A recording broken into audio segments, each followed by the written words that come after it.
হযরত ইউসুফ আলাইহিস সালামের বড় 10 ভাই,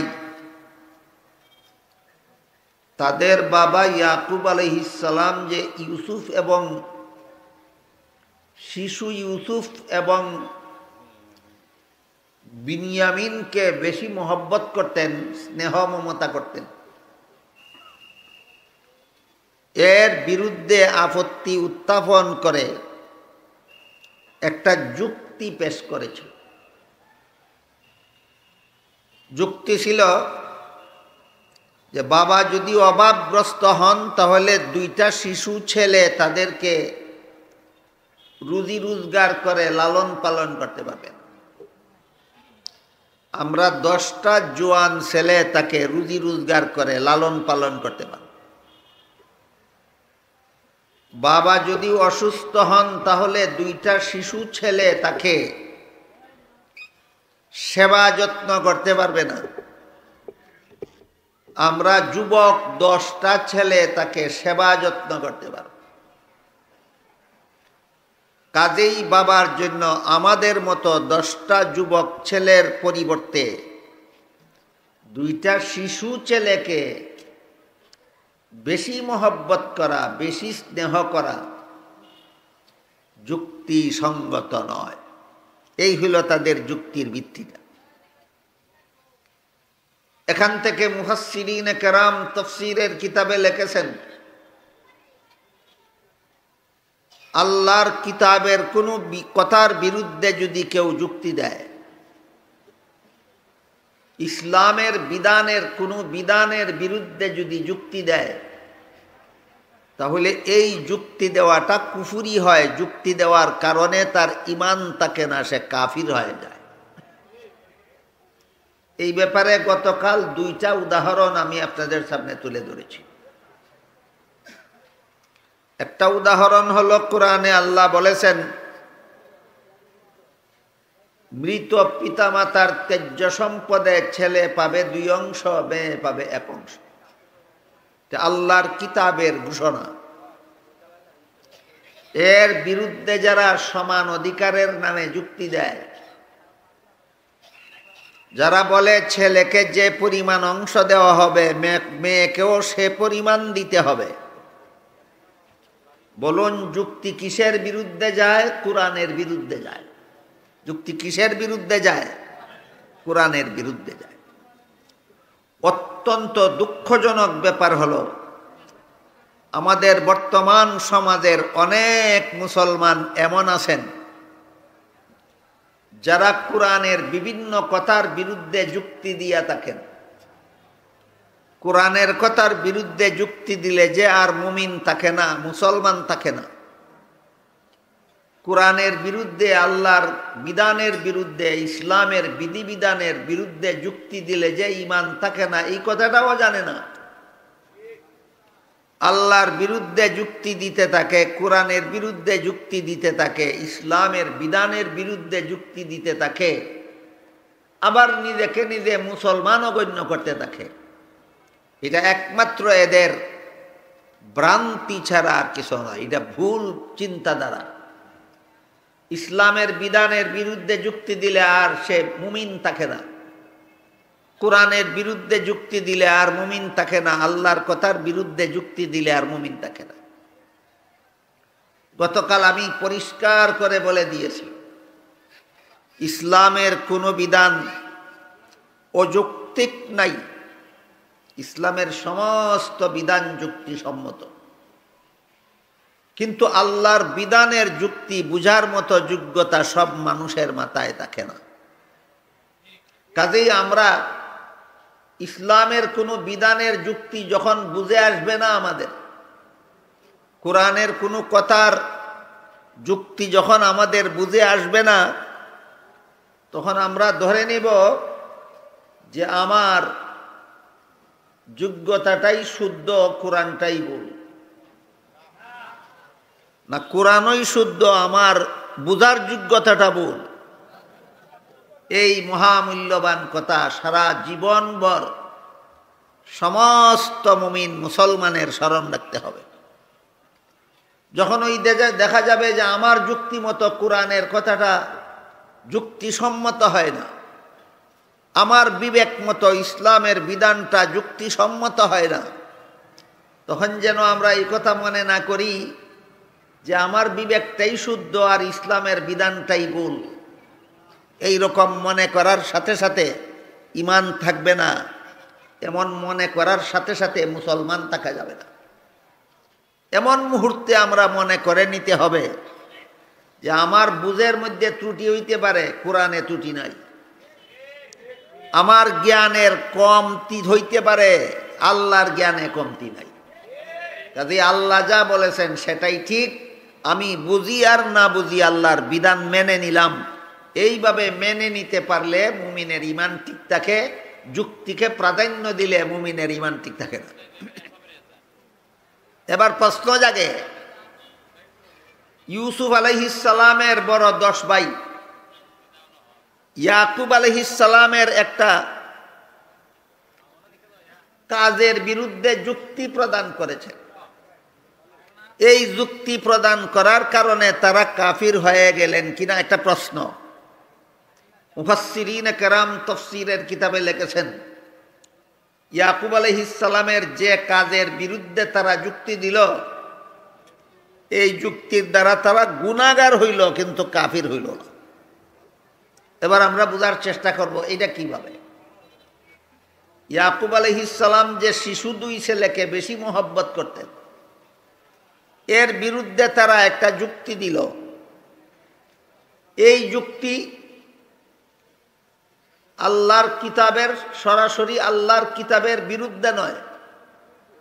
তারা যে যুক্তি দিল এই যুক্তি সরাসরি ইসলামের কোনো বিধানের বিরুদ্ধে নয়, বরং নবীর একটা রুচি অভিরুচির বিরুদ্ধে, এবং যুক্তি দিয়েছে সংসারের কাজের ভিত্তিতে। সংসারের কি কাজ? বাবা অভাবগ্রস্ত হইলে শিশু ছেলে উপার্জন করে লালন পালন করতে পারবে না, বড় 10 ছেলে উপার্জন করে লালন পালন করতে পারবে। এই কথাটা কোনো ইসলাম বিরোধী কোনো যুক্তি নয়, আল্লাহর কিতাবের বিরোধী কোনো যুক্তি নয়, একটা সাংসারিক কাজের একটা সিদ্ধান্তের বিরুদ্ধে যুক্তি। এই যুক্তি ইসলামের কোনো বিধানের বিরুদ্ধে যায়নি, এই যুক্তি আল্লাহর কিতাবের কোনো কথার বিরুদ্ধে যায়নি, সাংসারিক ব্যাপারে নবীর একটা কাজের বিরুদ্ধে যায়। যেহেতু কাজটা নবীর ছিল, এই জন্য বিরুদ্ধে যুক্তি দেওয়ার কারণে তারা গুনাহগার হইল।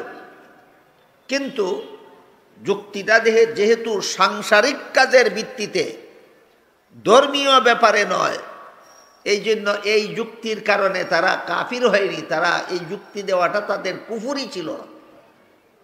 এখান থেকে মুফাসসিরিন কেরাম তাফসীরের কিতাবে লিখেছেন, কোনো নবীর কোনো সাংসারিক কাজের বিরুদ্ধে যদি কেউ যুক্তি দেয়, কোনো আলেমের কোনো সাংসারিক কাজের বিরুদ্ধে যদি কেউ যুক্তি দেয়, এই যুক্তি ভুল হইলে তারা গুনাহগার হতে পারবে কিন্তু কাফির হবে না। কিন্তু নবীর এমন কথার বিরুদ্ধে যদি যুক্তি দেয় যেই কথা সরাসরি আল্লাহর কিতাবের কথা, আলেমের এমন কথার বিরুদ্ধে যদি যুক্তি দেয় যেই কথা সরাসরি ইসলামের বিধান, যেমন ধরুন আমাদের বর্তমান সমাজের আলেমগণ বললেন যে মহিলাদের পর্দা রক্ষা করে চলতে হবে। মহিলাদের পর্দা রক্ষা করে চলার কথাটা আলেমদের নিজস্ব না সরাসরি কোরআন হাদিসের কথা? কোরআন হাদিসের কথা। একজন আলেম কোরআন হাদিসের কথা বললেন, এই কথার বিরুদ্ধে যদি কেউ যুক্তি দেয় তাহলে যুক্তিটা আলেমের বিরুদ্ধে যায় না, কোরআনের বিরুদ্ধেই যায়। বিষয়টা কি আমি আপনাদেরকে বুঝাইতে পারলাম? আলেম পর্দার কথা বলেন, এর বিরুদ্ধে যে যুক্তি দিল সে কোরআনের বিরুদ্ধেই যুক্তি দিল। আলেম বললেন সুদ খাওয়া হারাম, এর বিরুদ্ধে যে যুক্তি দিল সে কোরআনের বিরুদ্ধেই যুক্তি দিল। আলেম বললেন বেপর্দা চলা হারাম, এর বিরুদ্ধে যে যুক্তি দিল সে কোরআনের বিরুদ্ধেই যুক্তি দিল। আলেম বললেন ঘুষ খাওয়া হারাম, এর বিরুদ্ধে যে যুক্তি দিল সে কোরআনের বিরুদ্ধেই যুক্তি দিল। সুতরাং নবী এবং নায়েবে নবীর এমন কথার বিরুদ্ধে যদি যুক্তি দেওয়া হয় যেই যুক্তি ইসলামের বিধানের বিরুদ্ধে যায়, আল্লাহর কিতাবের বিরুদ্ধে যায়, এমন যুক্তির কারণে যুক্তিদাতা আর মুমিন মুসলমান থাকে না, সে বেঈমান কাফির হয়ে যায়। এই কারণে যুক্তির ব্যাপারে আমাদের সতর্ক থাকা দরকার। আমি গতকাল বলেছি যে আমার জানা মতো, আমার অনুসন্ধান মতো, আমার অভিজ্ঞতা মতো আমার দেশের জনসাধারণ মুসলমান যুক্তির গোলামি করে না। আমার সমাজের সাধারণ মুসলমান যুক্তির গোলামি করে না। এরা বলে আমরা যুক্তি তর্ক বুঝি না, আমরা জ্ঞান বিজ্ঞান বুঝি না, আমরা দর্শন বুঝি না, আমরা একটা কথাই বুঝি, আল্লাহ যা বলেছেন ঠিকই বলেছেন, রাসূল যা বলেছেন ঠিকই বলেছেন, কুরআন হাদিসে যা কিছু বলা হয়েছে সঠিক বলা হয়েছে, আমার বুঝে আসুক বা না আসুক আমি মেনে নিলাম, এই রকম ঈমান রাখে আমার সমাজের সাধারণ মুসলমানেরা। এইটাই সবচেয়ে বড় নির্ভেজাল ঈমান। কেমন ঈমান এটা? নির্ভেজাল ঈমান। আমি গতকাল বলেছিলাম, কিন্তু আমাদের সমাজে অনেক শিক্ষিত মুসলমান এমন আছে যারা আল্লাহর কথার যুক্তি তালাশ করে, রাসূলের কথার যুক্তি তালাশ করে, ইসলামের বিধানের যুক্তি তালাশ করে যুক্তি যদি পায় তাইলে মানবে, না পাইলে অনাস্থা দিবে। এই উদ্দেশ্যে যারা যুক্তি খুঁজে এদের ঈমান থাকে না, এদের ঈমান ধ্বংস হইয়া এরা বেঈমান হইয়া যায়। গেল ৮ নম্বর আয়াতের প্রসঙ্গে এরা যে যুক্তি দিছিল, এই যুক্তি প্রসঙ্গে আমাদের যে সমস্ত কথা জরুরি ভিত্তিতে জানার দরকার ছিল গত বছরও কিছুটা আলোচনা হয়েছে। এই বছর গতকাল আমি আরও কিছু বিস্তারিত বলেছি, আজকে মোটামুটি সংক্ষিপ্ত কথা বললাম। এই হইল যুক্তি সম্পর্কে মুমিন মুসলমানের চূড়ান্ত সিদ্ধান্ত। আরও পরিষ্কার করে বলি, যেই যুক্তি আল্লাহর কথার পক্ষে হয়, যেই যুক্তি রাসূলের কথার পক্ষে হয়, যেই যুক্তি ইসলামের বিধানের পক্ষে হয়, এই যুক্তি গ্রহণযোগ্য। যেই যুক্তি আল্লাহর কথার বিরুদ্ধে যায়, যেই যুক্তি রাসূলের কথার বিরুদ্ধে যায়, যেই যুক্তি ইসলামের বিধানের বিরুদ্ধে যায়, এমন যুক্তি গ্রহণযোগ্য নয়। যুক্তি সম্পর্কে এই মূলনীতিটা আমাদের সারা জীবনভর মনে রাখা দরকার। যে কোনো যুক্তি গ্রহণযোগ্য হয় না, যে কোনো যুক্তি বর্জনযোগ্যও হয় না। যুক্তি যদি ইসলামের পক্ষে হয় তাইলে সেই যুক্তি গ্রহণযোগ্য হয়, যুক্তি যদি ইসলামের বিরুদ্ধে হয় তাহলে বুঝতে হবে যুক্তি ভুল, ইসলাম সত্য। যুক্তি যদি ইসলামের বিরুদ্ধে হয় তাহলে বুঝতে হবে কি ভুল কি সত্য। যুক্তি ভুল, ইসলাম সত্য। এই ৮ নম্বর আয়াতের তাফসীর থেকে যত শিক্ষণীয় বিষয় আমাদের জন্য আছে, এর মধ্যে সবচেয়ে বড় মহামূল্যবান শিক্ষণীয় বিষয় হইল যুক্তির ব্যাপারে ইসলামের সিদ্ধান্ত। যুক্তি যদি ইসলামের পক্ষে হয় তাহলে সেটা মানা যাবে, যুক্তি যদি ইসলামের বিরুদ্ধে হয় তাহলে বুঝে নিতে হবে ইসলাম ঠিক আছে, যুক্তিটা ভুল। ইসলাম ঠিক আছে, যুক্তিটা ভুল। তারপর ৯ নম্বর আয়াতে আল্লাহ বলেন, এই বড় 10 ভাই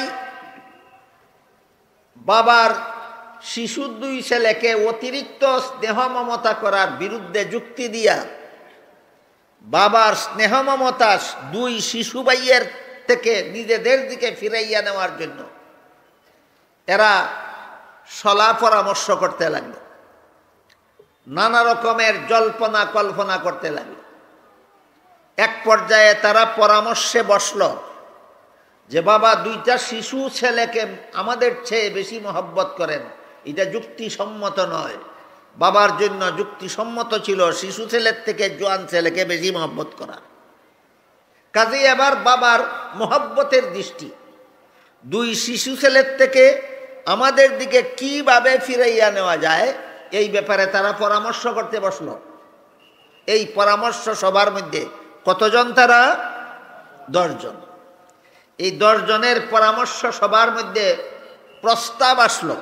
কি প্রস্তাব? আল্লাহ বলেন তারা প্রস্তাব দিল, উকতুলু ইউসুফা আও ইতরাহুহু আরদান ইয়াখলু লাকুম ওয়াজহু আবিকুম ওয়া তাকুনু মিন বাদিহি কওমান সালিহিন। প্রস্তাব দিল যে শিশু দুইটা ছেলের দিক থেকে বাবার মায়া মমতার দৃষ্টি আমাদের দিকে ফিরাইয়া আনতে হইলে 2 কাজের কোনো একটা কাজ করতে হবে। একটা কাজ হইল ইউসুফকে হত্যা করে ফেলো, ইউসুফকে হত্যা করে ফেলো। এইটাই দুনিয়ার জীবনে মানুষে যত রকমের অন্যায় হত্যা করে, এই অন্যায় হত্যার মূলে কারণ এটা স্বার্থে আঘাত। যার কারণে অন্যায় স্বার্থ উদ্ধার করা যায় না, তারে হত্যা করে ফেলে নিজের অন্যায় স্বার্থকে উদ্ধার করে নেওয়ার জন্য। এই হত্যা জঘন্যতম হারাম। হযরত আদম আলাইহিস সালামের ছেলে কাবিল দুনিয়াতে সর্বপ্রথম হত্যার প্রচলন করেছিল। দুনিয়াতে সর্বপ্রথম হত্যাকারী ছিল কাবিল। তার আপন ভাই হাবিলকে হত্যা করেছিল। আল্লাহ অন্য আয়াতে বলেছেন, এই গুনার কাজের প্রচলন যেহেতু কাবিল করেছিল, এই জন্য পরবর্তীকালে দুনিয়াতে যত হত্যাকারী হবে, সমস্ত হত্যাকারীর পরিমাণ গুনাহ প্রথম হত্যাকারীর আমলনামায় লেখা হবে। প্রথম হত্যাকারীর আমলনামায় লেখা হবে। এটা আল্লাহর একটা স্থায়ী বিধান।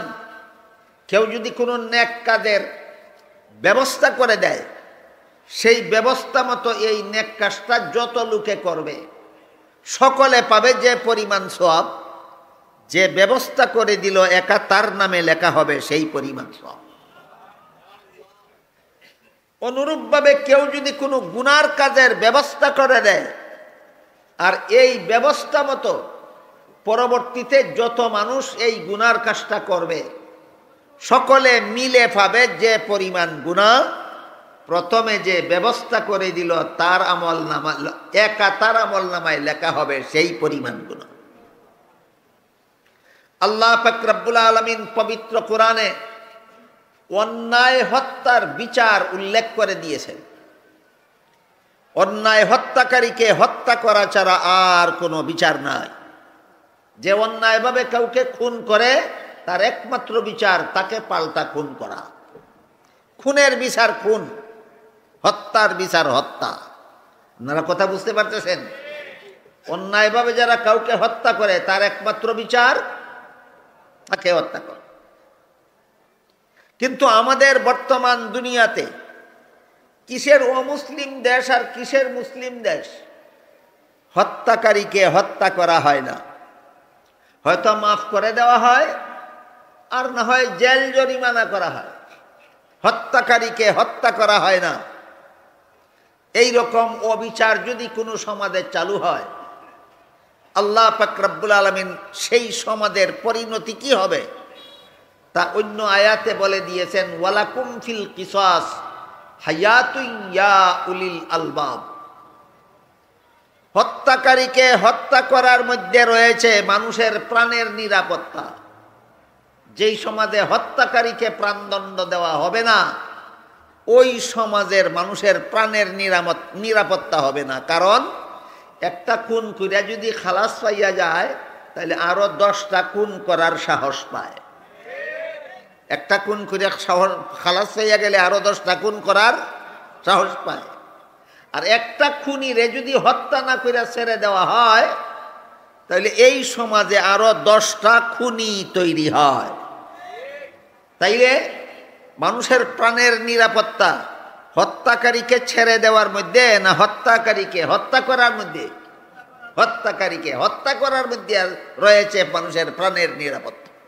কিন্তু হত্যাকারীকে হত্যা করার দায়িত্ব কোনো আলেমের নয়। হত্যাকারীকে হত্যা করার দায়িত্ব কোনো মুফতির নয়। হত্যাকারীকে হত্যা করার দায়িত্ব কোনো জনগণের কারো নয়। হত্যাকারীকে হত্যা করার ব্যবস্থা করার দায়িত্ব একমাত্র সরকারের, একমাত্র সরকারের।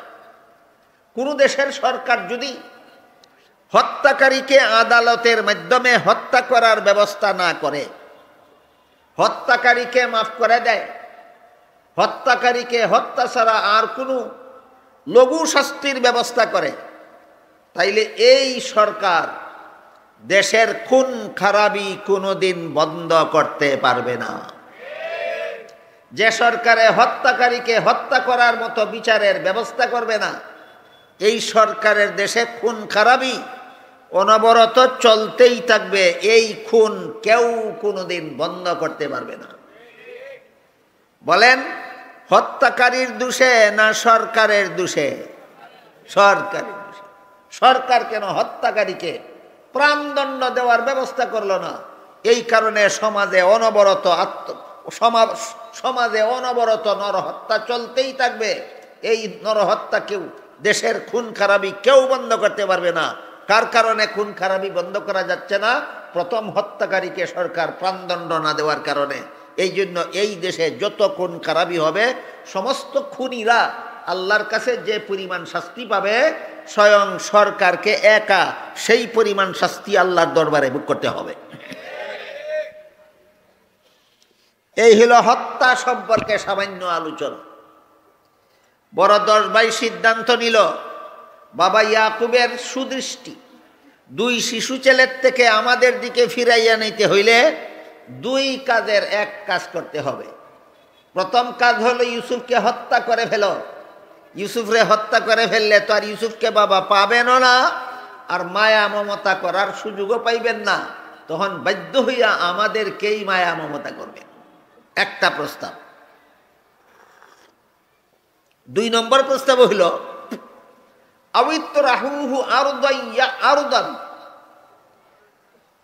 দূর দূরান্তের কোনো এলাকায় নিয়ে ইউসুফকে ফেলে দাও, যেন ফিরে আর রাস্তা চিনে বাড়িতে আসতে না পারে।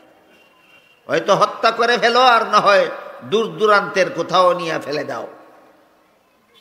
এই প্রস্তাব 10 ভাইয়ের মধ্যে যখন আসলো, তাদের 10 ভাইয়ের মধ্যে যিনি বড় ছিলেন, কোনো বিবরণ মতে তার নাম ছিল রুবেল, আর কোনো বিবরণ মতে তার নাম ছিল ইয়াহুদা।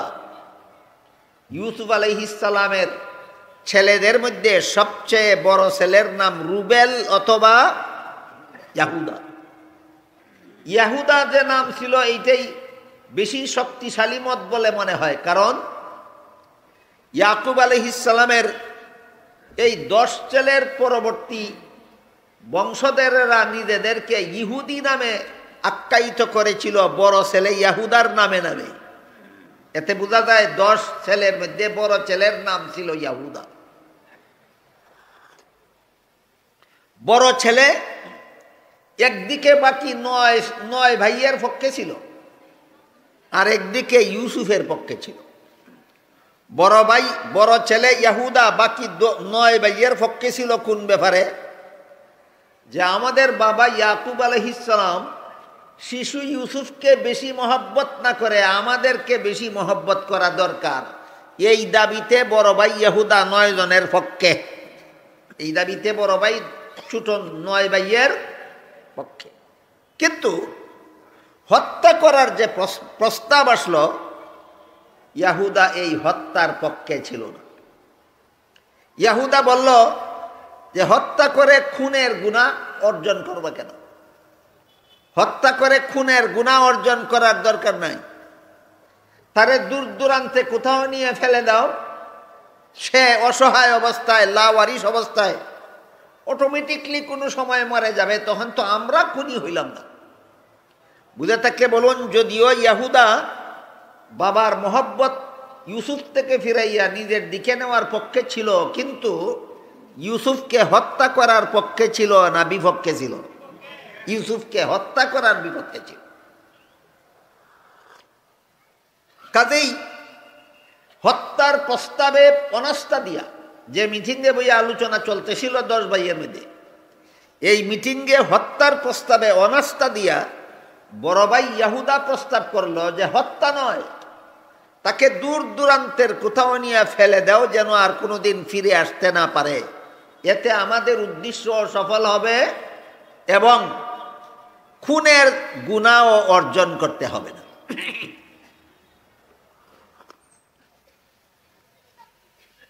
শেষ পর্যন্ত ইয়াহুদার প্রস্তাব বড় বাকি 9 জনে গ্রহণ করে দিল। সিদ্ধান্ত হইল ইউসুফকে খুন করা হবে না, ইউসুফকে দূর দূরান্তের এমন অচেনা জায়গায় নিয়ে ফেলে আসা হবে যেখান থেকে আর জীবনে কোনোদিন ফিরে আসতে না পারে। এই সিদ্ধান্তের ফলাফলও তারা মিটিংয়ের মধ্যে ঘোষণা দিল, ওয়াতাকুনু মিন বাদিহি কাওমান সালিহিন। এইভাবে যদি ইউসুফকে দূর দূরান্তের কোথাও নিয়ে ফেলে আসা হয়, এরপরে তোমরা ভালো মানুষে পরিণত হয়ে যাবে। এই ভালো মানুষে পরিণত হয়ে যাবে কথার 3টা ব্যাখ্যা আছে। 1 নম্বর ব্যাখ্যা হইল, ইউসুফকে যদি এমন দূর দূরান্তে নিয়ে ফেলে দেওয়া হয় যাতে আর জীবনে কোনোদিন বাড়িতে ফিরে আসতে না পারে, তখন বাবা বাধ্য হইয়া ইউসুফকে না পাইয়া আমাদেরকেই ইউসুফের মতো মহব্বত করবে। ভালো মানুষে পরিণত হওয়ার এক ব্যাখ্যা। 2 নম্বর ব্যাখ্যা হলো, এক সময় বাবার কাছে আমরা ক্ষমা প্রার্থনা করব, বলবো আমরা ইউসুফকে ধ্বংস করে দিয়েছি, অপরাধ করেছি, আপনি মাফ করে দিন। শেষ পর্যন্ত কোনো না কোনো দিন বাবা মাফ করে দিতে বাধ্য হবেন, তখন আর আমাদের উপর বাবার কোনো দুঃখ থাকবে না। এই হলো ভালো মানুষ হয়ে যাবার 2 নম্বর ব্যাখ্যা। 3 নম্বর ব্যাখ্যা হলো, ইউসুফকে অপহরণের দ্বারা যে গুনাহ হবে, শেষ পর্যন্ত আমরা আল্লাহর কাছে তওবা করে গুনাহ মাফ করাইয়া নিব, তখন আর আমরা গুনাহগার থাকব না, আমরা ভালো মানুষ হয়ে যাব। এইভাবে তোমরা শেষ পর্যন্ত ভালো মানুষ হয়ে যাবে। এর কটা ব্যাখ্যা পাওয়া গেল? 3টা ব্যাখ্যা পাওয়া গেল। 3 নম্বর ব্যাখ্যা হইল, খুন করার পরেও যদি আমরা তওবা করে ফেলি গুনাহ মাফ হয়ে যাবে। কোথাও ফেলে দেওয়ার পরেও যদি আমরা গুনাহ আল্লাহর কাছে তওবা করি গুনাহ মাফ হয়ে যাবে। এইভাবে আমরা আমাদের উদ্দেশ্য সাধন করার পরও, ইউসুফকে ধ্বংস করে ফেলার পরও আমরা বাবার কাছেও ভালো মানুষ হওয়ার সুযোগ আছে, আল্লাহর কাছেও ভালো মানুষ হওয়ার সুযোগ আছে। 3 নম্বর ব্যাখ্যা মতে যে তওবার একটা কথা আসে, এই তওবা সম্পর্কে আমাদের সমাজে কিছু কথা মুসলমানদের মধ্যে জানা থাকা দরকার এবং এইগুলি স্মরণ রাখা দরকার এবং জীবনে কাজে লাগানি দরকার। যে কোনো গুনাহগার গুনার পরে যদি তওবা করে, আল্লাহ তওবার কারণে তার সব গুনাহ মাফ করে দেন। একজন গুনাহগার যত বড় গুনাহগার হোক, যেভাবে তওবা করার নিয়ম আছে সেইভাবে তওবা করলে আল্লাহ এমন কোনো গুনাহ নাই যে গুনাহ তওবার কারণে আল্লাহ মাফ করেন না। এমন কোনো গুনাহ নাই যে গুনাহ তওবার কারণে আল্লাহ মাফ করেন না। এই জন্য হাদিস শরীফে রাসূল করিম সাল্লাল্লাহু আলাইহি ওয়াসাল্লাম বলেন, আত-তাইবু মিনাজ যামবি কামাল্লা যামবা লাহু। কোন গুনাহগার যখন গুনাহ থেকে তওবা করে, তওবার কারণে আল্লাহ তার আমলনামার থেকে গুনাহগুলি এমনভাবে মুছে ফেলেন যেভাবে মুছে ফেলার কারণে ওই লোকের আমলনামায় আর গুনাহ থাকে না, সে আবার আগের মতো বেগুনাহ হয়ে যায়। তওবাকারীর আমলনামার থেকে গুনাহ এমনভাবে মুছে ফেলা হয় যেভাবে মুছে ফেললে সে আবার বেগুনাহ হয়ে যায়। রাসূল কি বলেছেন? তওবাকারী তওবার পরেও গুনাহগার থাকে না, বেগুনাহ হয়ে যায়। আমার কথা বুঝে থাকলে বলুন তো, কত গুনাহ তওবার দ্বারা মাফ হয়? সব গুনাহ।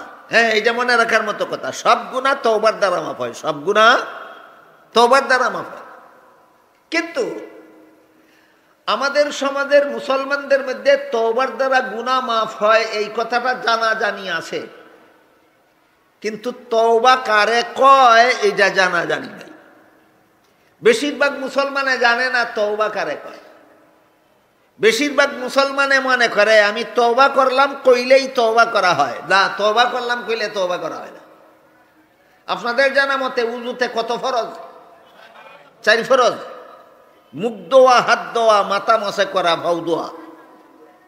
মুখ দইল না, হাত দইল না, মাথা মশে করল না, পাও দইল না, খালি কইল উজু করলাম। কি কইল? উজু করলাম কইলে যেমন উজু হয় না 4 ফরজ আদায় না করলে, ঠিক তেমনি ভাবে তওবা করলাম কইলে তওবা হয় না 6 ফরজ আদায় না করলে। তওবা করতে কত ফরজ আদায় করন লাগে? 6 ফরজ। তওবা করতে 6 ফরজ আদায় করন লাগে।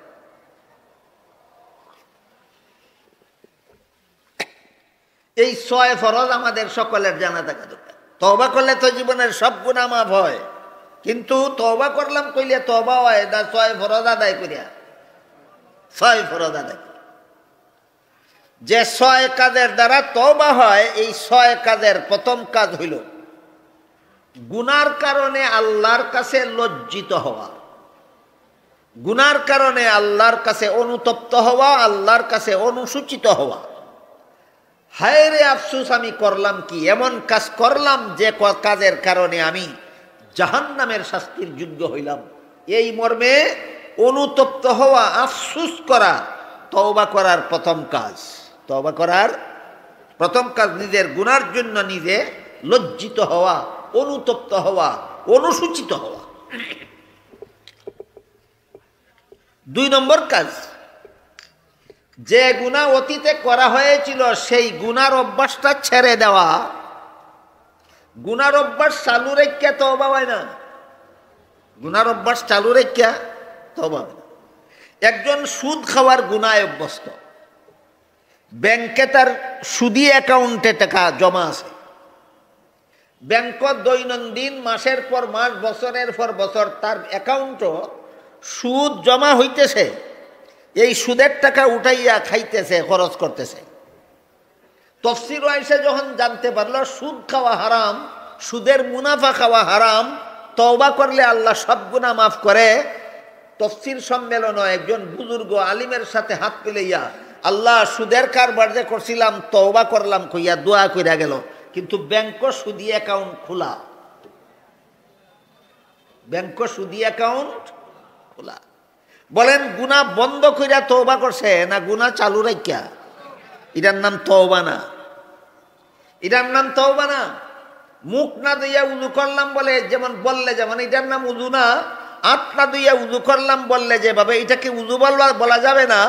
মাথা মশে না কইরা উযু করলাম বললে যেমন এটাকে উযু বলা যাবে না। ফাও না ধুইয়া যেভাবে উযু করলাম কইলে উযু, এটাকে উযু বলা যাবে না। ঠিক তেমনি ভাবে গুনার জন্য লজ্জিত না হইয়া তওবা করলাম বললে এটা তওবা হবে না। গুনার অভ্যাস চালু রেখে তওবা করলাম বললে এটা তওবা হবে না। এটার উদাহরণ হইল শ্বশুরের ফাও লেগে গেছে, জামাতার ফাও লেগে গেছে শ্বশুরের গায়ে, বুলে বুলে। আদবওয়ালা জামাই কি কোনোদিন জান্না বুঝা শ্বশুরের গায়ে ফাও লাগাইব? লাগাইতো না। যে শ্বশুরের গায়ে যদি জামাতার ফাও লাগিয়া থাকে, বলেন জান্না শূন্য লাগাইছে না বুলে? লাগার পরে তো টের ভাইছে, কিন্তু ফাও যে লাগছে আর সরায় না। ফাও যাতাই দেয় শ্বশুরের গায়ে দইরাই রাখছে, আর 2টা হাত জোর করিয়া মাথাটা নোয়াইয়া কয়, মিয়া সাহেব এই যে ফাওটা লাগছে বড় বেয়াদবি হয়েছে, মাফ চাই। ফাও সরাইয়া কয় না লাগাইয়া রাখিয়া কয়? আমি আপনাদের জিজ্ঞাসা করি, আপনারা কেউ যদি শ্বশুর হন আর আপনার জামাতে যদি আপনার শরীরের মধ্যে ফাওটা লাগাইয়া রেখে কয় মাফ চাই, মাফ দিবেন? কেন? এটা মাফ চাওয়ার নিয়ম না, মাফ চাওয়ার নিয়ম না।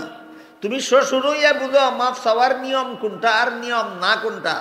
আর আল্লাহ তোমার সৃষ্টিকর্তা হইয়াও বুঝে না মাফ করার নিয়ম কোনটা আর নিয়ম না কোনটা। এই জন্য আল্লাহর পক্ষ থেকে শর্ত আরোপ করে দেওয়া হয়েছে, সত্যই যদি গুনাহ তওবা করে জীবনের সমস্ত গুনাহ মাফ করাইতে চাও, তাহলে গুনার অভ্যাসটা ছেড়ে দাও, গুনার অভ্যাসটা ছেড়ে দাও। এটা তওবার কত নম্বর কাজ? 2 নম্বর কাজ। 1 নম্বর কাজ হইল গুনার জন্য লজ্জিত হওয়া, 2 নম্বর কাজ হইল গুনার অভ্যাসটা ছেড়ে দেওয়া, গুনার অভ্যাসটা ছেড়ে দেওয়া।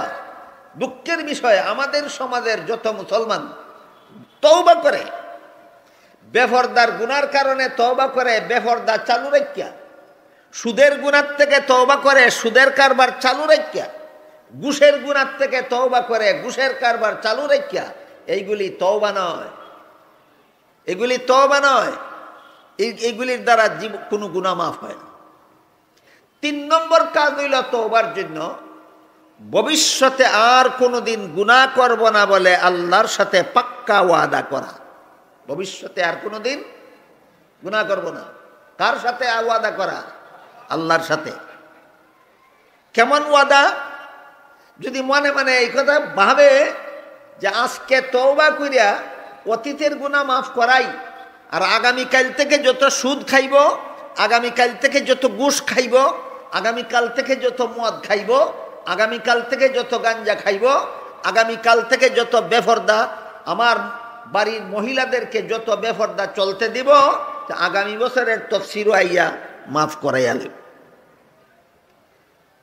গুনাহ করবে না বলে ওয়াদা করলো না, মনে মনে গুনাহ করার ইচ্ছা আরো আছে, মনে মনে আরো গুনাহ করার ইচ্ছা থাকলে তওবা হবে না।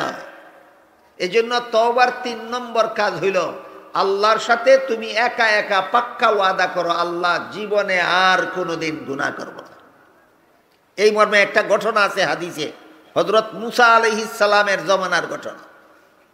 মুসা আলাইহিস সালামের জমানায় এক সময় রহমতের বৃষ্টি বন্ধ হয়ে গেল, মানুষের ফসল নষ্ট হওয়া শুরু হইল।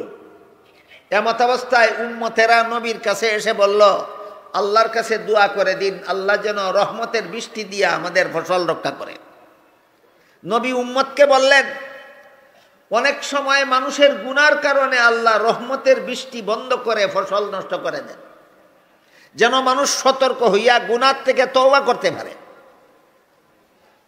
আমার গুনার কারণে যদি আল্লাহ রহমতের বৃষ্টি বন্ধ করে আমার ফসল নষ্ট করে, এইটাও আমার প্রতি আল্লাহর দয়া। কেমনে? এরপরেও যদি আমার হুঁশ হয়, এরপরেও যদি আমার বিবেক জাগ্রত হয়, এরপরও যদি আমি তওবা করে গুনাহ ছেড়ে দেই, তখন আল্লাহ গুনাহও মাফ করবেন, রহমতের বৃষ্টিও দিবেন, ফসলও বলাইয়া দিবেন।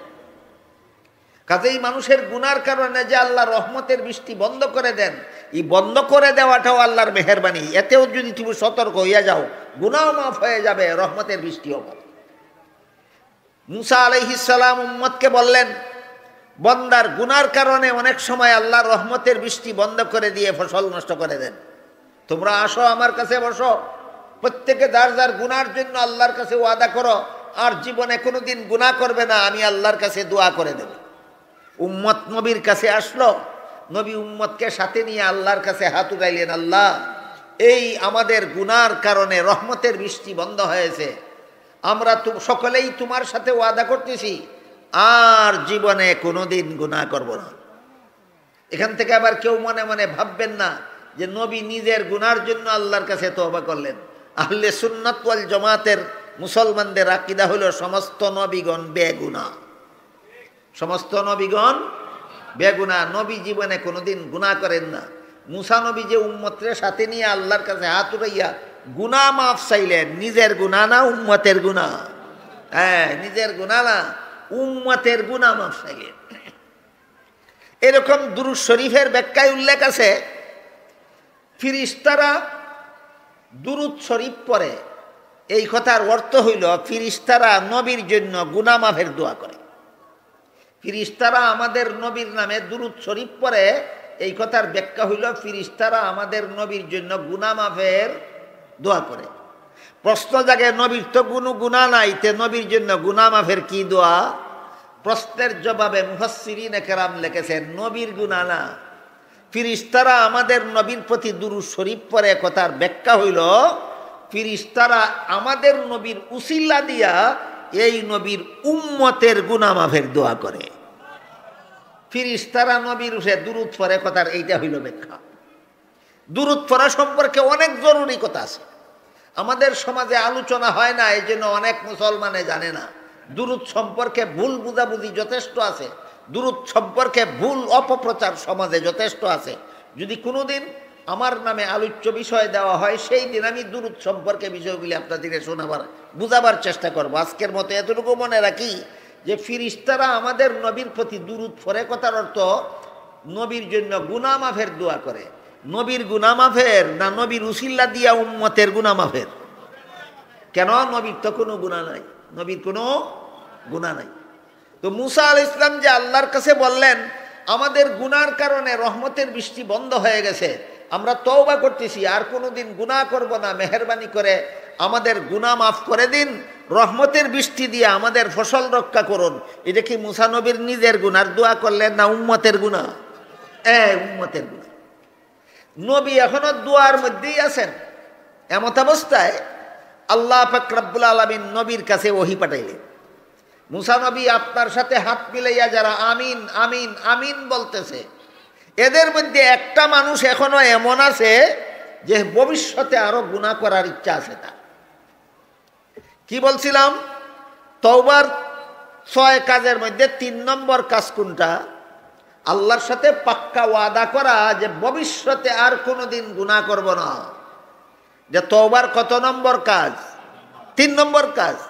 উম্মতের পক্ষ থেকে আল্লাহর কাছে নবী তওবা করতেছেন, আল্লাহ নবীর কাছে ওহী পাঠাইয়া জানাইয়া দিলেন যে আপনার সাথে হাত মিলাইয়া যারা তওবা করতেছে এদের মধ্যে একটা মানুষের তওবা গ্রহণযোগ্য না, তার মানে মানে ইচ্ছা আছে ভবিষ্যতে আরো গুনাহ করত।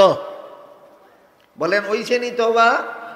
আল্লাহ বললেন এই লোকটা যতক্ষণ পর্যন্ত আপনার সাথে হাত মিলাইয়া আমিন বলবে ততক্ষণ পর্যন্ত আপনার দোয়া কবুল হবে না। মুসা আলাইহিস সালাম দোয়া বন্ধ করে বললেন, এই মিয়া, তোমরা যারা বৈশ আমার সাথে হাত উঠাইয়া আমিন বলতেছ, তোমাদের একজন লোক এমন আছে যার ভবিষ্যতে আরো গুনাহ করার ইচ্ছা আছে। তুমি এখানে থাকা অবস্থায় তওবা কবুল হবে না, দোয়া কবুল হবে না। তুমি এখান থেকে গেলে পরে আমি বাকিরা নিয়ে আল্লাহর সাথে আল্লাহর কাছে দোয়া করব। যেই গুনাহগারের মনে মানে ইচ্ছা ছিল ভবিষ্যতে আরো গুনাহ করত, হের খবর হইছেনি মনে মনে মনে মনে খবর হইছে, আরে আমার কারণে তো নবীর দোয়া কবুল হইতেছে না, আমার কারণে তো রহমতের বৃষ্টি নাজিল হইতেছে না। এখন যদি আমি এই বৈঠক থেকে উঠতে যাইগা, তাহলে সারা জীবনের জন্য সমাজের মানুষের কাছে আমি কলঙ্কি হয়ে যাব যে আমার গুনার কারণে আল্লাহর রহমতের বৃষ্টি বন্ধ ছিল। ওইবনি কলঙ্ক সারা জীবনের লাগি দাগি হইব যে তোর গুনার কারণে আস্তা দেশের মানুষে কষ্ট করছে, রহমতের বৃষ্টি বন্ধ হয়েছে। এই কারণে সে উঠা গেল না, বুয়া থেকে ওই মনে মনে আল্লাহরে কয়, আল্লাহ আমারে আর কলঙ্ক কইরো না, আল্লাহ সমাজে আমারে চিহ্নিত কইরা দিও না, আল্লাহ আমারে সমাজও দাগি বানাইও না। আল্লাহ তুমি জানো আর আমি জানি, আল্লাহ কথা দিলাম আর জীবনে কোনোদিন গুনাহ করব না। কারে কইছে?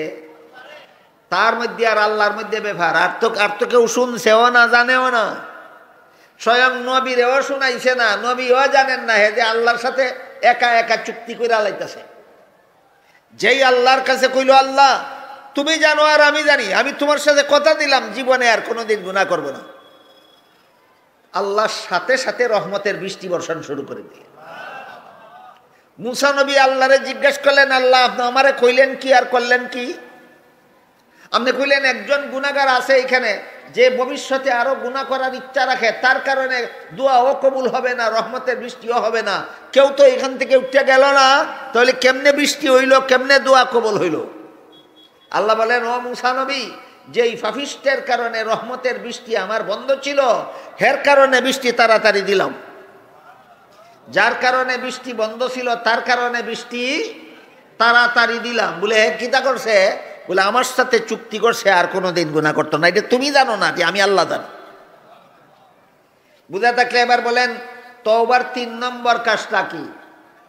ভবিষ্যতে আর কোনোদিন গুনাহ করব না, এই মর্মে আল্লাহর সাথে ওয়াদায় আবদ্ধ হওয়া। এটা হইল তওবার 3 নম্বর কাজ। তওবার 4 নম্বর কাজ হইল বন্দার কোনো হক নষ্ট কইরা গুনাহ কইরা থাকে। বন্দার হক প্রধানত 2 ভাবে নষ্ট হয়। একটা হইল বন্দারে অন্যায়ভাবে কষ্ট দিলে বন্দার হক নষ্ট হয়, আরেকটা হইল বন্দার মাল অন্যায়ভাবে গ্রহণ করলে বন্দার হক নষ্ট হয়। আমি বুঝাইতে পারলাম আপনাদেরকে, বন্দার হক নষ্ট হয় কতভাবে? 2 ভাবে। অন্যায়ভাবে তারে কষ্ট দিলেও তার হক নষ্ট হয়, আর অন্যায়ভাবে তার মাল খাইলেও তার হক নষ্ট হয়। বন্দার হক নষ্ট করে যদি গুনাহ করে থাকো, কোনো বন্দারে অন্যায়ভাবে কষ্ট দিয়ে যদি গুনাহ করে থাকো, তাহলে ওই বন্দার কাছ থেকে মাফ নিতে হবে। বন্দার কাছ থেকে মাফ না নেওয়া পর্যন্ত তো তোমার এটা তওবা না। আমি অন্যায়ভাবে আপনারা কষ্ট দিলাম আর আল্লাহর কাছে কইলাম আল্লাহ তওবা করছি, আল্লাহ বলেন এটা তওবা ওই না, যারে কষ্ট দিছস তার কাছ থেকে আগে মাফ দেয়, এটার নাম তওবা। কি বুঝলেন আপনারা? একজনে আরেকজনে অন্যায়ভাবে কষ্ট দিয়ে আল্লাহর কাছে তওবা করলাম কইলেই তওবা হয় না, তার কাছ থেকে মাফ নেওয়ার নাম ওই তওবা। হ্যাঁ, তার কাছ থেকে মাফ নেওয়ার নাম তওবা। যারে কষ্ট দিছো তার কাছ থেকে মাফ নেও। আর যদি বন্দার মাল অন্যায়ভাবে খাইয়া থাকো, তাহলে তার মাল ফেরত দেওয়ার ব্যবস্থা করো। ব্যবস্থা অনেক আছে, এই লম্বা ব্যবস্থার আলোচনা করা যাবে না। শুধু স্মরণ রাখেন, কোনো বন্দার মাল যদি অন্যায়ভাবে খাইয়া থাকো, তাইলে তা এই বন্দার মাল ফেরত দেওয়ার ব্যবস্থা করো, এটার নাম ওই তওবা। বন্দার 50,000 টাকা অন্যায়ভাবে খাইছস আর বন্দার 50 পয়সাও ফেরত দিছস না, আল্লাহর কাছে গিয়া খোঁজ তওবা করলাম, আল্লাহ বলেন তোর এটা তওবা না, তোর বেটার টাকা ফেরত দেওয়ানের নামই তওবা। ধরুন কথার কথা আপনার কাছ থেকে আমি 50,000 টাকা ঋণ নিছিলাম, 6 মাসের ভিতরে দিয়া দিব কইয়া। আবার দেখেন 6 মাস পরে কেউ আমার কাছে চাইবেন না, আসলে আমি নিছি না, বুঝাইবার লাগি কইতাছি নাকি? দেখুন আসই আমি আপনার আর কেউ কাছে 50,000 টাকা ঋণ নিছি না কথাটা বুঝাইবার লাগি কইতাছি। ধরেন একটা কথার কথা আপনার কাছ থেকে আমি 50,000 টাকা ঋণ নিয়েছিলাম, 6 মাস পরে দিয়ে দেব এই বলে, এই চুক্তির মাধ্যমে মাস যায়, বছর যায়, 6 বছর যায়, দিতেছি না। এমত অবস্থায় আল্লাহর কাছে যদি কই আল্লাহ এই 50,000 টাকার ঋণের গুনাহ থেকে তওবা করলাম, আর আল্লাহ যদি বলে যে তোমারে মাফ করে দিলাম, আপনার 50,000 টাকা পাইবেন কোথায়? এই কারণে ফাওনাদারের ফাওনা দেওয়ার নাম তওবা। ফাওনাদারের ফাওনা না দিয়া তওবা হয় না। ফাওনাদারের ফাওনা না দিয়া তওবা হয় না। ফাওনাদারের ফাওনাটাই তোমার তওবা। ফাওনা পরিশোধ করো, এইটাই তোমার তওবা। এটা হইল তওবার 4 নম্বর কাজ। 1 নম্বর গুনার জন্য লজ্জিত হওয়া, 2 নম্বর গুনার অভ্যাস ছেড়ে দেওয়া, 3 নম্বর ভবিষ্যতে গুনাহ না করার জন্য আল্লাহর সাথে ওয়াদায় আবদ্ধ হওয়া, 4 নম্বর বন্দার হক আদায়ের ব্যবস্থা করা, 5 নম্বর আল্লাহর হক নষ্ট করে যদি গুনাহ করে থাকো তে আল্লাহর হক আদায়ের ব্যবস্থা করো। আল্লাহর হক কি? আল্লাহর হক হইল আল্লাহর ইবাদত। দৈনিক 5 বেলা নামাজ বন্দার কাছে আল্লাহর পাওনা, রমজান মাসের রোজা বন্দার কাছে আল্লাহর পাওনা, ধনীদের যাকাত বন্দার কাছে আল্লাহর পাওনা। এক কথায় বন্দার জীবনে যত ইবাদত বন্দেগী আছে, সমস্ত ইবাদত বন্দেগী আল্লাহর পাওনা বন্দার কাছে। এই মর্মে একটা হাদিস আছে বড় চমৎকার। হাদিসটা হইল রাসূল করিম সাল্লাল্লাহু আলাইহি ওয়াসাল্লাম একজন সাহাবীকে বলেন, ও আমার প্রিয় সাহাবী, তুমি কি জানো আল্লাহর কাছে বন্দার কি পাওনা আছে আর বন্দার কাছে আল্লাহর কি পাওনা আছে? সাহাবী বলেন, আমি জানি না হুজুর, আমারে শিক্ষা দিন। রাসূল বলেন, তাইলে শুনো, বন্দার কাছে আল্লাহর পাওনা হইল বন্দা আল্লাহকে লা শরীক জেনে এক আল্লাহর ইবাদত করবে, এই ইবাদতটাই বন্দার কাছে আল্লাহর পাওনা। আর আল্লাহর কাছে বন্দার পাওনা হইল আল্লাহ তাকে জান্নাত দান করবেন। বন্দার কাছে আল্লাহর পাওনা ইবাদত আর আল্লাহর কাছে বন্দার পাওনা জান্নাত।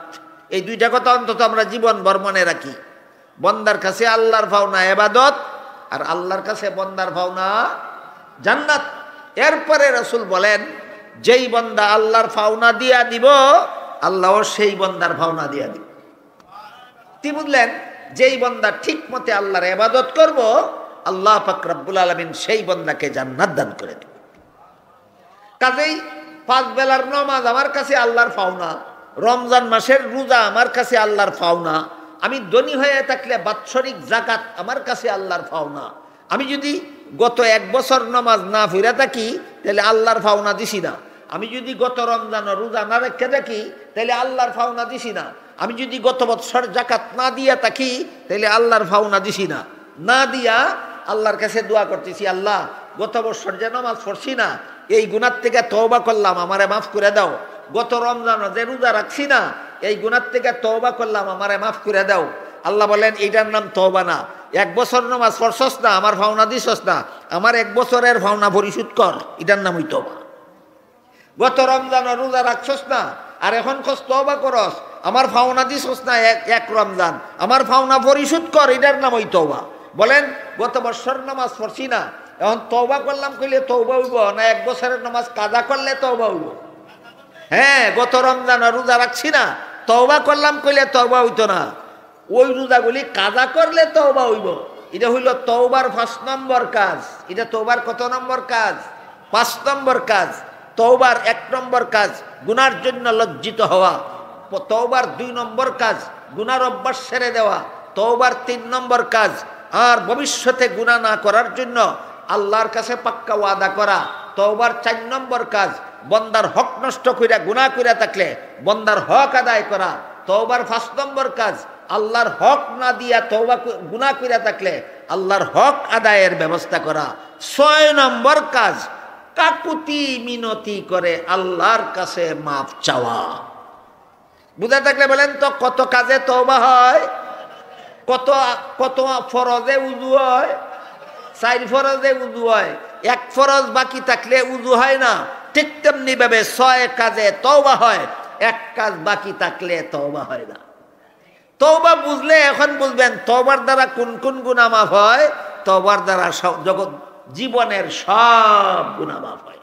তওবার দ্বারা জীবনের সব গুনাহ মাফ হয়।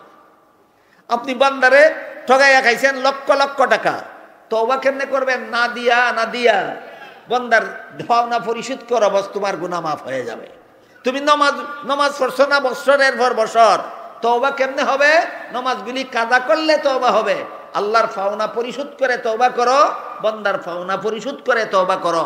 এইভাবে যারা তওবা করে আল্লাহ পাক রব্বুল আলামিন তাদের ব্যাপারে বলেন ইউবাদদিলুল্লাহু সাইয়্যাতিহিম হাসানাত।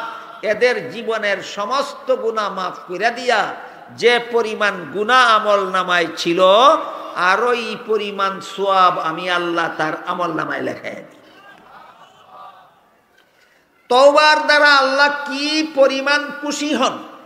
তওবার দ্বারা বান্দা জীবনে যত গুনাহই করুক না কেন, 6 কাজের মাধ্যমে যদি তওবা করে আল্লাহ পাক রব্বুল আলামিন সব গুনাহ মাফ করে দেন আর ওই পরিমাণ সওয়াব তার আমলনামায় লেখায়া দেন। আর এই তওবাকারী বান্দার প্রতি আল্লাহ কি পরিমাণ খুশি হন এর একটা ঘটনা আছে হাদিস শরীফে। রাসূল করিম সাল্লাল্লাহু আলাইহি ওয়াসাল্লাম বলেন, এক ব্যক্তি 6 মাসের সফরও যাইব। কতদিনের সফর? 6 মাসের। 6 মাসের রাস্তার ভিতরে বাড়িঘর নাই, দোকানপাট নাই, খানা পানি জোগাড় করার ব্যবস্থা নাই। কাজেই 6 মাসের সফরে যাইব, 6 মাসের খানা উটের ফিটো নিয়া, 6 মাসের পানি উটের ফিটো নিয়া রওনা হইছে। 3 মাসের পথ গেছে, 3 মাসের খানা পানি ফুরাইছে, 3 মাসের পথ আরো সামনে বাকি রইছে, 3 মাসের খানা পানিও উটের ফিটো মজুদ আছে। এমত অবস্থায় রাস্তার মধ্যে একদিন উটের ফিট থেকে লামিয়া একটা গাছের ছায়ায় ঘুমাইছে। যখন গাছের ছায়ায় ঘুমাইছে মুসাফির, তখন তার উট ফিটের মধ্যে 3 মাসের খানা পানি লইয়া উট পালায়ন করে গেছে। উট ভাগ্যা গেছে। উট যে ভাগ্যা গেল, তার 3 মাসের খানা পানি দিয়া গেছে ফিরত না ফিটো লইয়া? ফিটো লইয়া ভাগ্যা গেছে। ঘুম ভাঙ্গার পরে যখন দেখলো উঠে তার 3 মাসের খানা পানি ফিটো লইয়া ভাগ্যা গেছে, ই উট তো আর ফাইবার সম্ভাবনা নাই। এখন এখানে বইয়া বইয়া না খাইয়া মরণ ছাড়ার কোনো পথ নাই। এই চিন্তায় বিভোর হইয়া চিন্তা করতে করতে করতে করতে আবার এই গাছের তলে ওই তার ঘুমে ধরছে।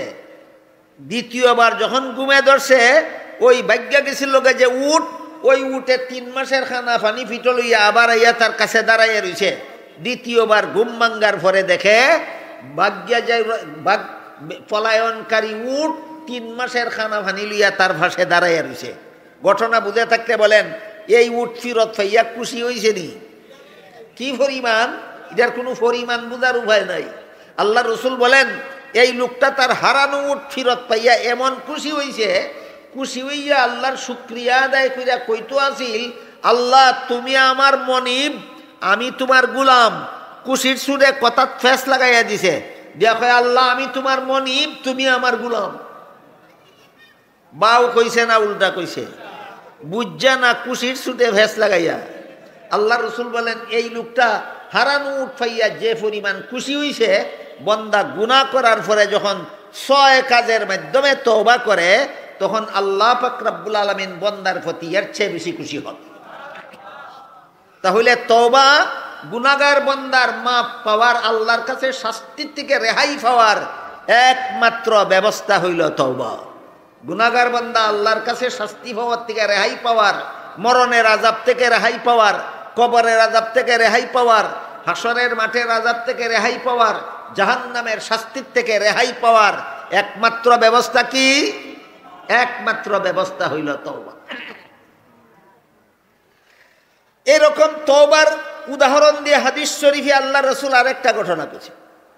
ওই ঘটনার মধ্যে উল্লেখ আছে এক ব্যক্তি ৯৯টা খুন করছে। খুন করা গুনাহ নি, আমরা তো আলোচনা ওই খুন লইয়া 10 ভাইয়া কইছিল না, উত্তুলু ইউসুফা, ইউসুফরে খুন করো, হত্যা করো। এক ব্যক্তি ৯৯টা খুন করছে। ৯৯টা খুন করার পরে তার মনে ভয় জাগছে, আল্লাহর কাছে কি জবাব দেব? যতদিন পর্যন্ত গুনাহগারের অন্তরে আল্লাহর কাছে কি জবাব দেব এই ভয় না জাগবে, ততদিন পর্যন্ত তওবাও করবে না, ততদিন পর্যন্ত গুনার শাস্তি থেকে রক্ষাও পাবে না। গুনার শাস্তি থেকে রক্ষা পাইতে হইলে তওবা করতে হয়, আর তওবা করতে হইলে মনের মধ্যে ভয় জাগতে হয় আল্লাহর কাছে কি জবাব দেব। আর আল্লাহর কাছে কি জবাব দিব এই ভয় মানুষের অন্তরে জাগ্রত হয় এই রকম তাফসীরুল কুরআন সম্মেলনের দ্বারা। উলামায়ে কেরাম বুজুর্গানে দিন আসবেন, আপনাদের সামনে কুরআন হাদিস বর্ণনা করবেন, আপনারা মনোযোগ সহকারে শুনবেন, এর দ্বারা আপনার মনের মধ্যে ভয় জাগবে। আমার জীবনে যে এত গুনাহ করলাম, এটা মরণের আগে মাফ না করাই শেষ বিচারের দিন আল্লাহর কাছে কি হবে? ৯৯টা খুন করনেওয়ালার ভয় অন্তরে জাগছে যে আমি যে এতগুলি খুন করলাম, আমি শেষ বিচারের দিন আল্লাহর কাছে কি জবাব দেব। একজন আলেমকে জিজ্ঞাসা করল যে আমি ৯৯টা খুন করছি, আল্লাহর দরবারে আমার মাফের কোনো ব্যবস্থা আছে কিনা। তিনি সুযোগ্য আলেম ছিলেন না, তিনি ছিলেন অযোগ্য আলেম। আমার কথা বুঝে থাকলে বলেন, যে আলিমরে জিজ্ঞাসা করলো আমার নি মাফের ব্যবস্থা আছে, তিনি সুযোগ্য আলিম ছিলেন না অযোগ্য আলিম ছিলেন? অযোগ্য আলিম ছিলেন।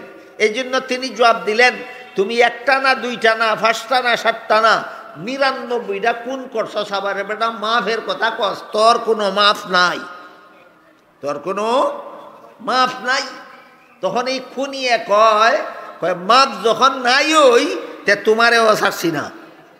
তান্ডেও খুন করছে, তান্ডেও খুন করছে। এই প্রসঙ্গে একটা হাদিস আমাদের ভালো রকম বোঝা এবং জীবনভর মনে রাখা দরকার। হাদিসটা হইল আল্লাহ রসুল বলেন, ইয়াসসিরু ওয়ালা তুআসসিরু, বাশশিরু ওয়ালা তুনাফফিরু। এই হাদিসটার অর্থ হইল ধর্মরে সহজ করো, ধর্ম পালন কঠিন কইরো না, মানুষকে সুসংবাদ দাও, মানুষকে আতঙ্ক লাগাইয়া দিও না। এইটা হইল রসুলের হাদিস। এই হাদিসের মধ্যে 4টা কথা আছে। 1 নম্বর ধর্মটা সহজ করো, 2 নম্বর ধর্ম পালন কঠিন করো না, 3 নম্বর মানুষকে সুসংবাদ দাও, 4 নম্বর মানুষকে আতঙ্ক লাগাইয়া দিও না। এই হাদিস শুনলে অনেকে মানে মানে কয় আপনারা যখন 5 বেলা নামাজ পড়ান লাগবো, এটা তো ধর্মটা কঠিন বানাইয়া দিছেন। আপনারা যে বলেন রমজান মাসে রোজা রাখন লাগবো, ধর্মটারে কঠিন বানাইয়া দিছেন।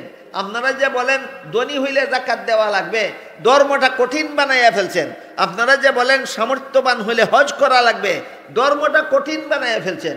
যদি বলেন নামাজ না পড়লেও চলবে, যদি বলেন রোজা না রাখলেও চলবে, যদি বলেন যাকাত না দিলেও চলবে, যদি বলেন হজ না করলেও চলবে, তাইলে আমার জন্য ধর্ম পালনটা সহজ হয়। আর রসুল বলছেন ধর্ম পালন সহজ করো, কঠিন করো না। তোমরা মৌলবীরা কঠিন করো কেন? একটা প্রশ্ন জাগেনি?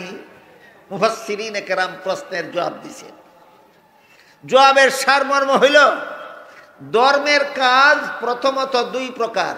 1 প্রকার ধর্মের কাজ আছে, এগুলিরে জরুরিয়াতে দিন বলা হয়।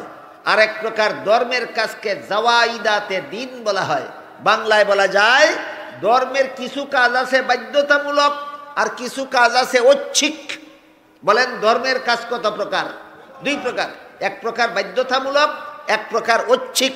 যত ফরজ আমল আছে এইগুলি বাধ্যতামূলক, যত ওয়াজিব আমল আছে এইগুলি বাধ্যতামূলক, যত সুন্নতে মুআক্কাদা আমল আছে এইগুলি বাধ্যতামূলক।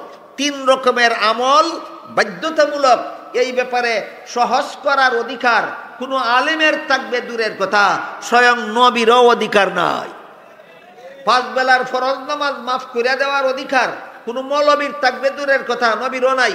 রমজান মাসের রোজা মাফ করে দেওয়ার অধিকার কোনো মৌলবীর থাকবে দূরের কথা, নবীরও নাই। বিতিরের 3 রাকাত নামাজ, ঈদের 2 রাকাত নামাজ ওয়াজিব মাফ করে দেওয়ার অধিকার কোনো মৌলবীর থাকবে দূরের কথা, নবীরও নাই। সুন্নতে মুআক্কাদা মাফ করে দেওয়ার অধিকার কোনো মৌলবীর থাকবে দূরের কথা, নবীরও নাই। কাজেই ধর্ম সহজ করার ব্যাপার বাধ্যতামূলক ব্যাপারে নয়, ধর্ম সহজ করার ব্যাপার হলো ঐচ্ছিক ব্যাপারে। সুন্নতে জায়েদা কোনো আমল যদি হয়, নফল কোনো আমল যদি হয়, মুস্তাহাব কোনো আমল যদি হয়, আল্লাহ নিজেই এটারে বন্দার ইচ্ছার উপরে ছাইড়ে দিছে। বাবা ইচ্ছা হইলে কর, না হইলে না কর। বলেন ইচ্ছার উপরে ছাইড়ে দিছে ফরজ ওয়াজিব সুন্নতে মুআক্কাদা না সুন্নতে জায়েদা আর নফল মুস্তাহাব। কাজেই রাসূল যে বলছেন ধর্মরে সহজ করো, এর মাইনিল সুন্নতে জায়েদা নফল মুস্তাহাব আমল করতে কোনো বন্দারে বাধ্য কইরো না। এই হইল ধর্ম সহজ করার ব্যাখ্যা। আমি কি বুঝাইতে পারলাম? ধর্ম সহজ করব কোন ব্যাপারে? সুন্নতে জায়েদা, ইচ্ছা হইলে ফর, নাইলে না ফর, এই ধর্ম পালন সহজ হইল। নফল আমল ইচ্ছা হইলে কর, নাইলে না কর, ধর্ম সহজ হইল। মুস্তাহাব আমল ইচ্ছা হইলে কর, নাইলে না কর, ধর্ম সহজ হইল। ধর্ম কঠিন হইব কোন সময়? যদি কই সুন্নতে জায়েদা সারণ যাইতো না, করণই লাগবো। যদি কই নফল আমল সারণ যাইতো না, করণই লাগবো। যদি কই মুস্তাহাব আমল সারণ যাইতো না, করণই লাগবো। তখন ধর্মটা কঠিন হইল। গেল রসুলের হাদিসের এক অংশের ব্যাখ্যা। আর এক অংশে রসুল বলেন বাশশিরু ওয়ালা তুনাফফিরু, বন্দারে সুসংবাদ দাও, বন্দারে আতঙ্ক লাগাইয়া দিও না। আলিমরা আপনারা সব সময় বলে থাকেন নামাজ না পড়লে জাহান্নামে যেতে হবে, রোজা না রাখলে জাহান্নামে যেতে হবে, পর্দা পালন না করলে জাহান্নামে যেতে হবে, সুদ খাইলে জাহান্নামে যেতে হবে, ঘুষ খাইলে জাহান্নামে যেতে হবে, মদ খাইলে জাহান্নামে যেতে হবে, গাঞ্জা খাইলে জাহান্নামে যেতে হবে, দুর্নীতি করলে জাহান্নামে যেতে হবে, জালিয়াতি করলে জাহান্নামে যেতে হবে, দুষ্কৃতি করলে জাহান্নামে যেতে হবে। তুমি সুসংবাদ দিলা কই? তুমি দিয়ে আতঙ্ক লাগাইয়া দিছ। প্রশ্ন জাগেনি না জাগে না? প্রশ্ন জাগে। তুমি দিয়ে আতঙ্ক লাগাইয়া দিছ। এই ব্যাপারে জবাব হইল মানুষে সুসংবাদ দাও, আতঙ্ক লাগাইয়া দিও না। কথার অর্থ এটা না যে তুমি নামাজ না পড়েও ব্যস্ত যাইতে পারবা, তুমি রোজা না রেখেও ব্যস্ত যাইতে পারবা, তুমি সুদ খাইও ব্যস্ত যাইতে পারবা, তুমি ঘুষ খাইও ব্যস্ত যাইতে পারবা, তুমি মদ খাইও ব্যস্ত যাইতে পারবা, তুমি গাঞ্জা খাইও ব্যস্ত যাইতে পারবা। সুসংবাদ দেওয়ার পদ্ধতি এইটা নয়। তাহলে মানুষের সুসংবাদ দাও যে রসুলে কইছেন, এটার পদ্ধতিটা কি? এটার পদ্ধতি হইল তুমি অতীত জীবনে নামাজ কাজা করছো, অতীত জীবনে রোজা কাজা করছো, অতীতে সুদ খাইছো, অতীতে ঘুষ খাইছো, অতীতে মদ খাইছো, অতীতে গাঞ্জা খাইছো, অতীতে চুরি করছো, অতীতে ডাকাতি করছো, অতীতে যত গুনাই করছো, তুমি তওবা করো, আল্লাহ মাফ করে দিবেন। এটার নাম সুসংবাদ দেওয়া।